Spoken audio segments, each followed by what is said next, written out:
You're playing chess and you're actually good in the opening, but suddenly the middle game come and you stuck and don't know anything.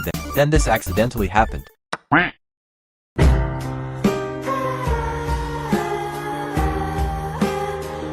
Hi, I'm Mr. Blitz. This time, I'm gonna help you explain the middle game in just 5 minutes. I know you're also a type of player same as me that is tired and lazy to read some books or ebook files to learn middle games in chess, but instead watch tutorials more in YouTube. Don't worry, I'm here to help you that. Chess has 3 phases in every game: the opening, middle game and endgame.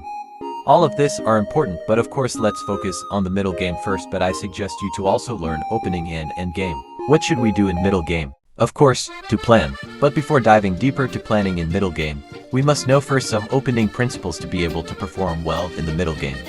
How can we go in middle game if we already stuck in opening? So here are some we consider for a good opening principles. 1. Develop your pieces. 2. Castle your king early, safety your king first. 3. Control the center. 4. Don't push too many pawns, as this can possibly cause an isolated pawns. 5. Develop knights before bishops. We all know that knights are good in early and bishops in endgame because knight can move anywhere. 6.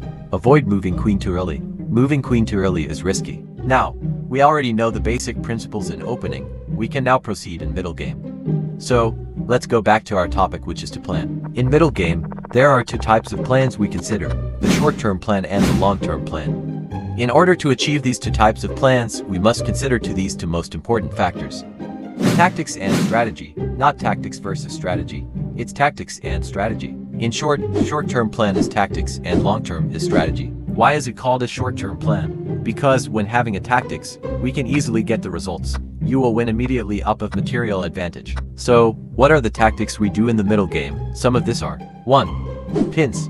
2. Forks. 3. Double check. 4. Discovered attacks. 5.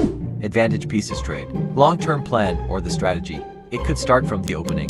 Whatever opening or move you created that has planned from the opening could affect your middle game and can affect in the end game. These 2 are important.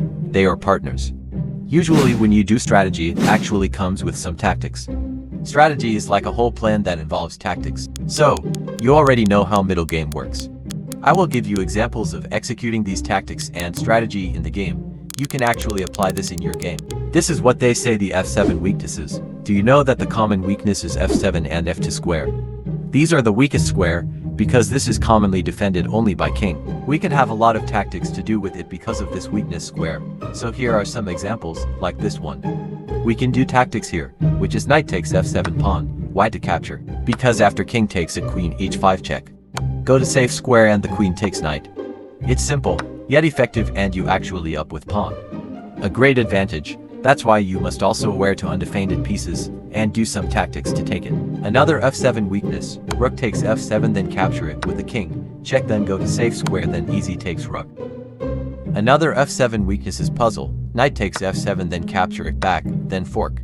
A quality up, a very great advantage, always remember it. So now, this is another f7 weaknesses, black to move and mate in few moves.